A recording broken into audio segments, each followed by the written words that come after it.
ഏറ്റവും പ്രിയപ്പെട്ടവരെ, നമുക്കിന്ന് നല്ല സമരിയാക്കാരൻ്റെ ഉപമയെക്കുറിച്ച് ചിന്തിക്കാം.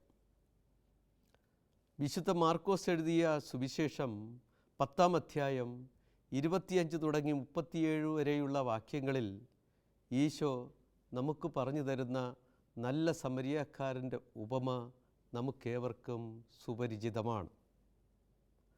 ഒരു നിയമജ്ഞൻ ഈശോയോട് ചോദിച്ചു, നിത്യജീവൻ അവകാശമാക്കാൻ ഞാൻ എന്തു ചെയ്യണം? ഈശോ വളരെ സ്വതസിദ്ധമായി അവനോട് പറഞ്ഞു, മോശയുടെ നിയമത്തിൽ ഉത്തരമുണ്ടല്ലോ, നിനക്കത് നന്നായിട്ട് അറിയുകയും ചെയ്യാം, നീ തന്നെ അത് പറഞ്ഞാൽ മതി.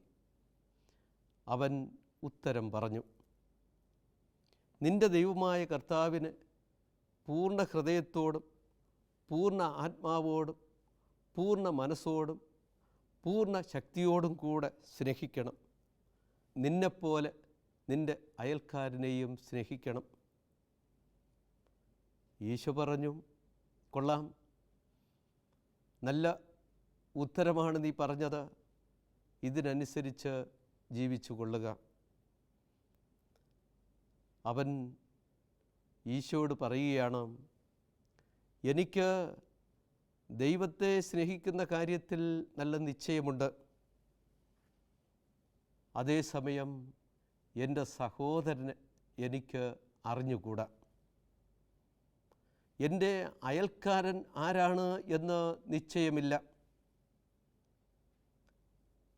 ദൈവത്തെ ഈ നിയമജ്ഞന് നല്ല നിശ്ചയമാണ്,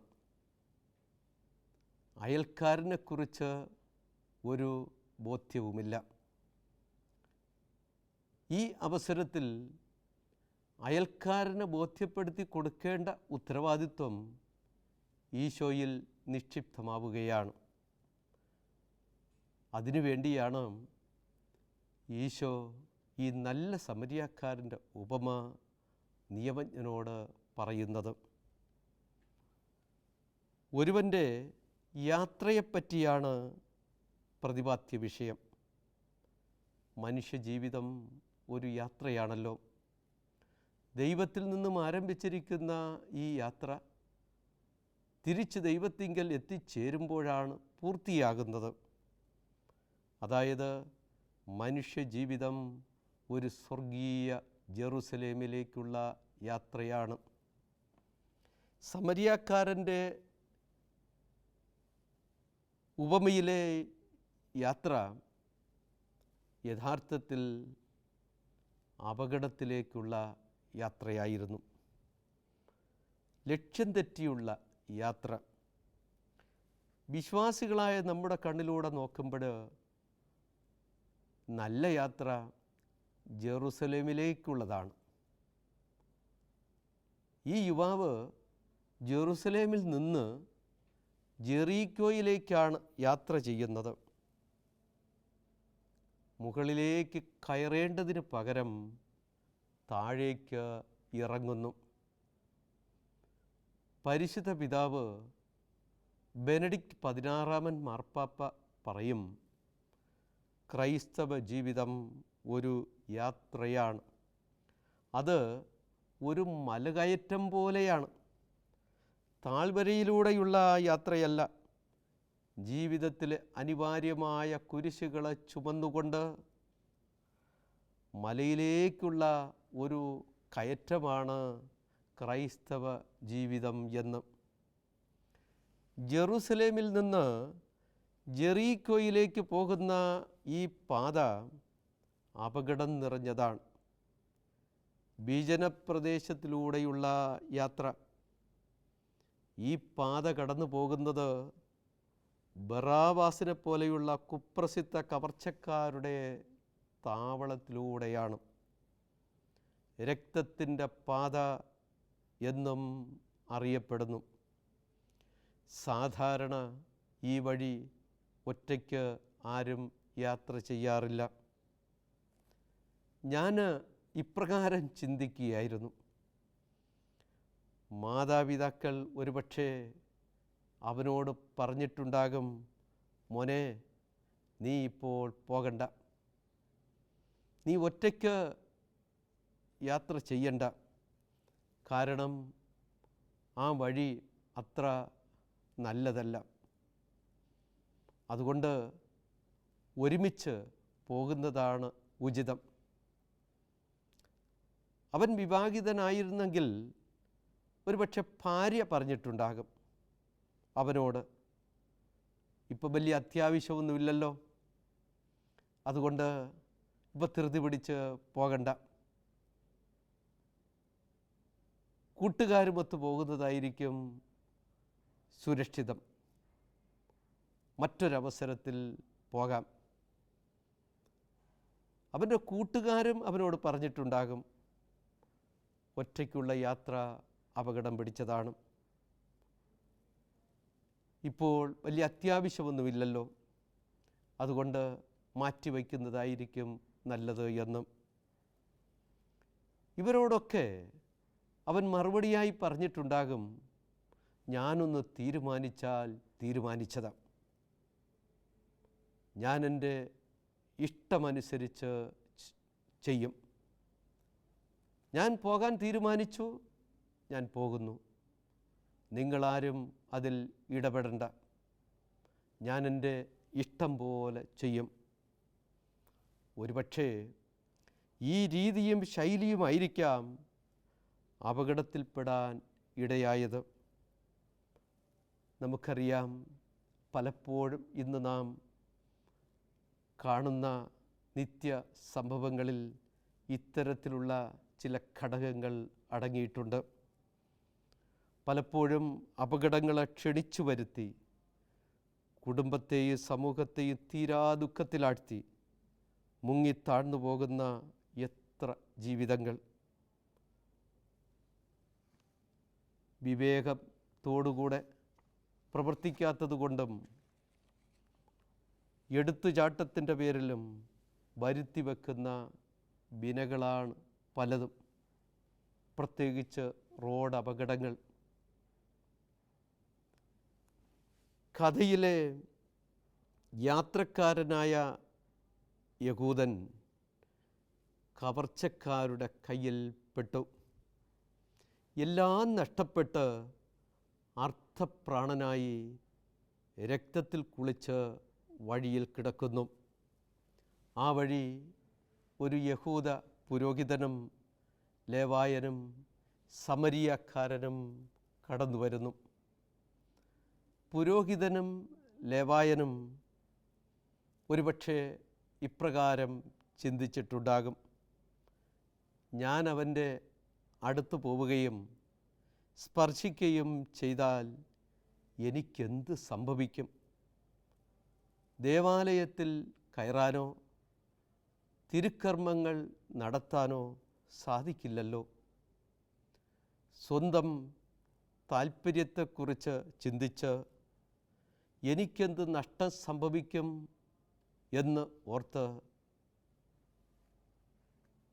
പുരോഹിതനും ലേവായനും ആ മൃതപ്രായനായി കിടന്ന യഹൂദ സഹോദരൻ്റെ അടുക്കൽ പോകുന്നില്ല.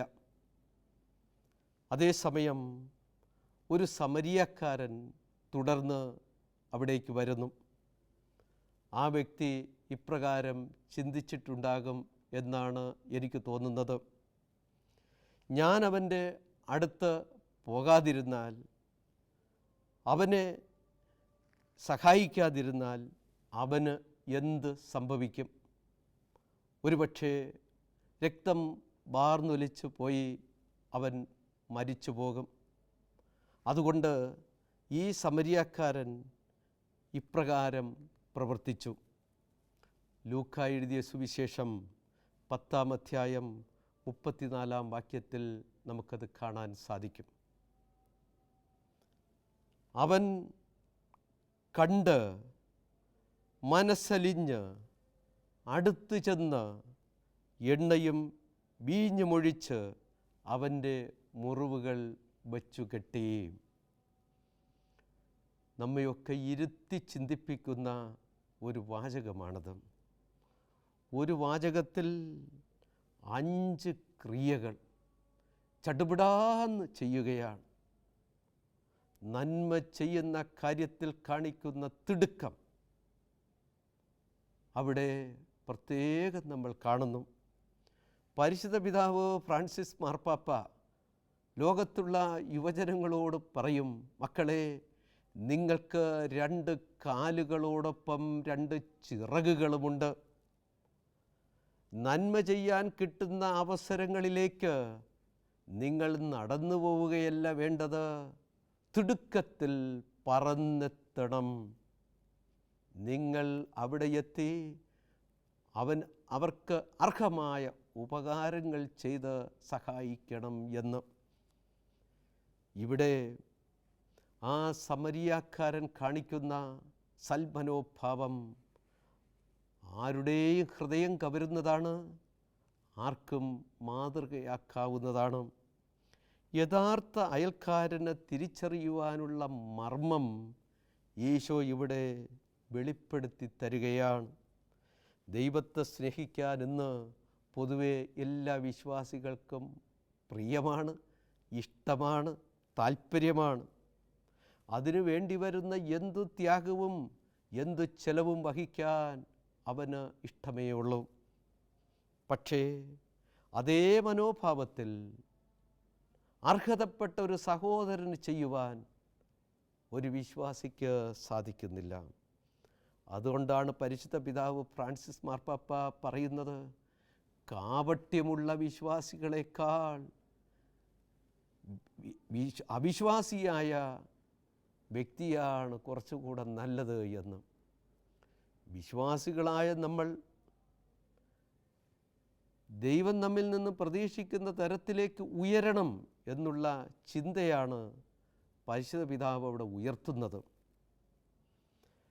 നമുക്ക് ഈ വിഷയത്തെ, നിന്നെപ്പോലെ നിൻ്റെ അയൽക്കാരനെ സ്നേഹിക്കുക എന്ന ആ തത്വത്തെ നമ്മുടെ കുടുംബ ജീവിതത്തിലേക്കൊന്ന് പകർത്തി ചിന്തിക്കുമ്പോൾ വിശുദ്ധ ഗ്രന്ഥത്തിൽ പല കുടുംബങ്ങളിലും അടയാളപ്പെടുത്തി തരുന്ന ഈ സന്ദേശം നമുക്ക് കണ്ടെത്താൻ സാധിക്കും. അപ്പനും മകനും തമ്മിലുള്ള ബന്ധത്തിൽ ഈ സഹോദര സ്നേഹം എങ്ങനെ ഉറപ്പായി കിട്ടുന്നുവെന്ന് ഒരു ഉദാഹരണം നമുക്ക് വേഗത്തിലെടുക്കാം. ധൂർത്തപുത്രൻ്റെ ഉപമയിൽ നമുക്കത് കണ്ടെത്താൻ സാധിക്കും. അപ്പന് വഴങ്ങാതെ, അപ്പൻ പറഞ്ഞത് കേൾക്കാതെ അപ്പനെ ധിക്കരിച്ചു പോയ ധൂർത്തപുത്രൻ, അവൻ അപ്പനിൽ നിന്നും അകന്ന് ദൂരെ എത്തി കൂട്ടുകാരുമായി ജീവിച്ച് ജീവിതം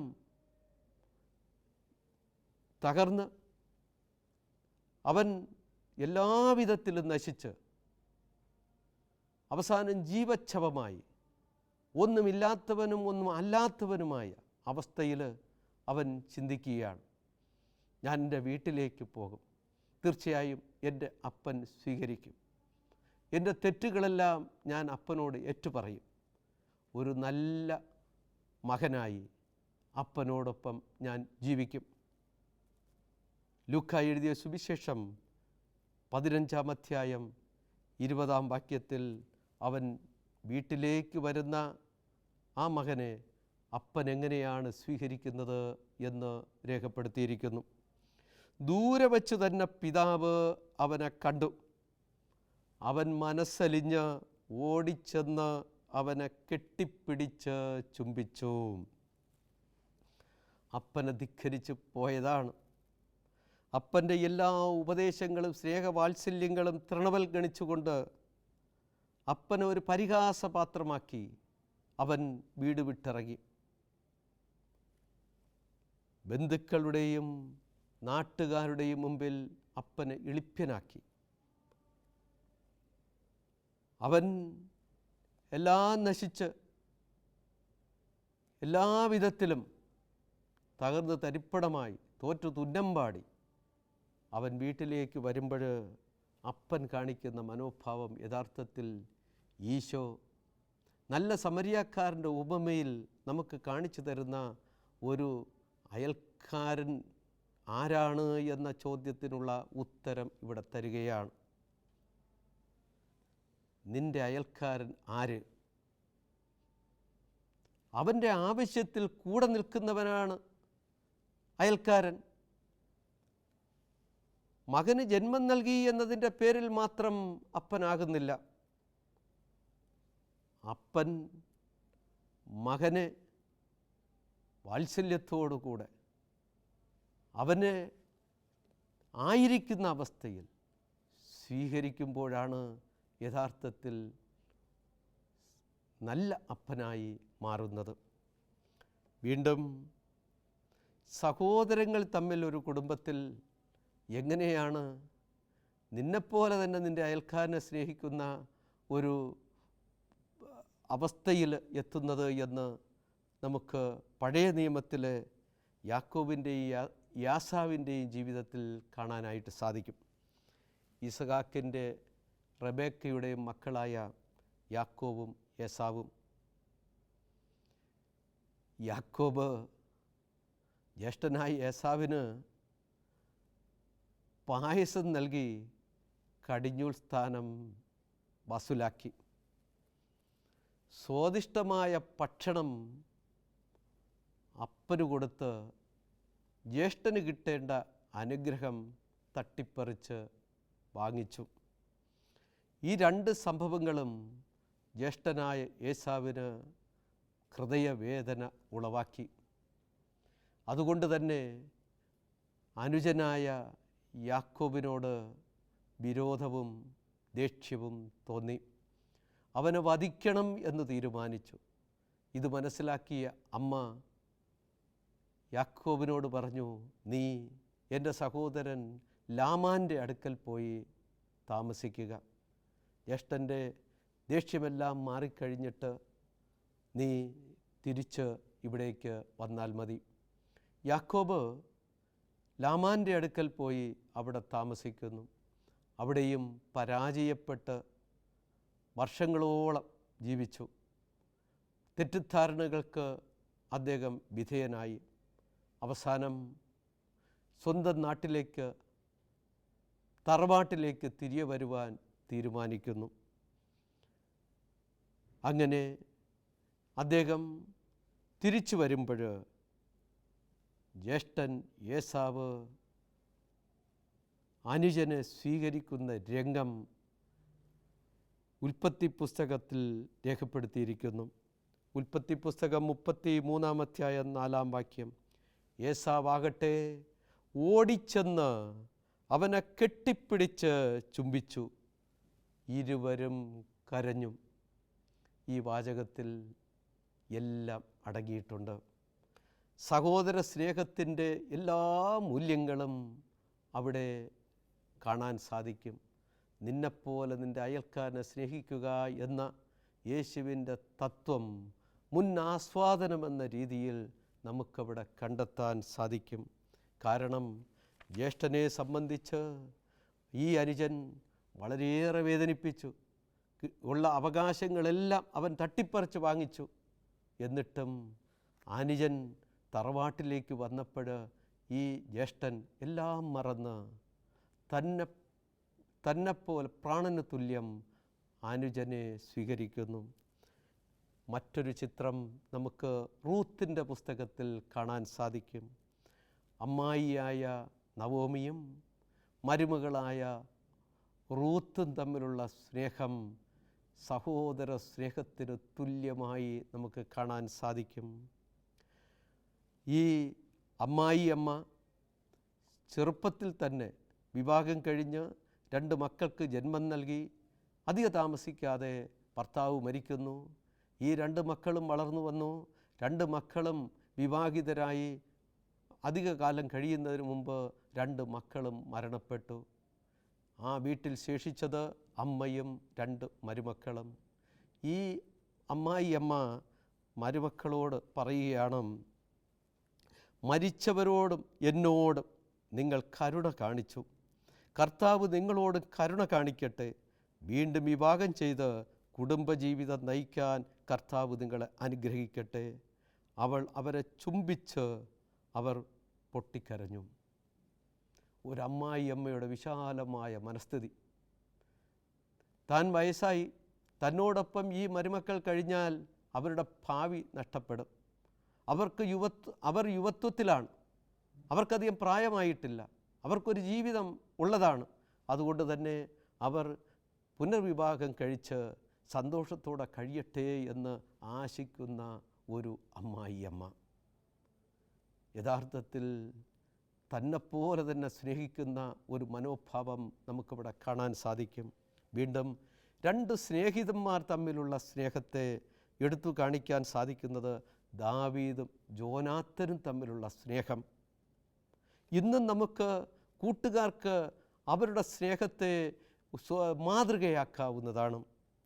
ശമൂവേലിൻ്റെ 1-ാം പുസ്തകം 20-ാം അധ്യായം 17-ാം വാക്യത്തിൽ പറയുന്നു, ജോനാത്തൻ ദാവീദിന് പ്രാണതുല്യം സ്നേഹിച്ചിരുന്നു. പ്രാണതുല്യം സ്നേഹിച്ചിരുന്നു.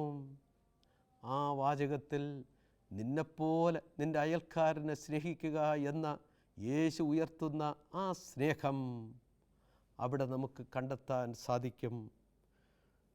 ഇവിടെ നമുക്ക് നൽകുന്ന സന്ദേശം, ദൈവത്തെ നമുക്ക് സ്നേഹിക്കാൻ ഇഷ്ടമാണ്, പക്ഷേ സഹോദരനെ സ്നേഹിക്കുന്ന കാര്യത്തിൽ പലപ്പോഴും നമ്മൾ പിശുക്ക് കാണിക്കുന്നു. അയൽക്കാരൻ ആര് എന്ന ചോദ്യത്തിന് ഈശോ നൽകുന്ന ഉത്തരം സുവ്യക്തമാണ്. ഇത് നമ്മൾ ആദ്യം കുടുംബത്തിൽ കണ്ടെത്തണം. നിത്യജീവൻ പ്രാപിക്കാൻ ഞാൻ എന്തു ചെയ്യണം എന്ന നിയമജ്ഞൻ്റെ ചോദ്യത്തിന് യേശു നൽകിയ ഉത്തരമാണ് സമരിയാക്കാരൻ്റെ ഉപമ. ദൈവത്തെയും അയൽക്കാരനെയും ഒന്നുപോലെ സ്നേഹിച്ച് അതിൽ സായുജ്യമടയുമ്പോൾ യഥാർത്ഥത്തിൽ നമുക്ക് ദൈവം നിത്യജീവൻ നൽകി അനുഗ്രഹിക്കുന്നു. അത് സ്വന്തമാക്കാൻ വേണ്ടി നമുക്ക് പരിശ്രമിക്കാം. നല്ലവനായ ദൈവം നമ്മെ സമൃദ്ധമായി അനുഗ്രഹിക്കട്ടെ.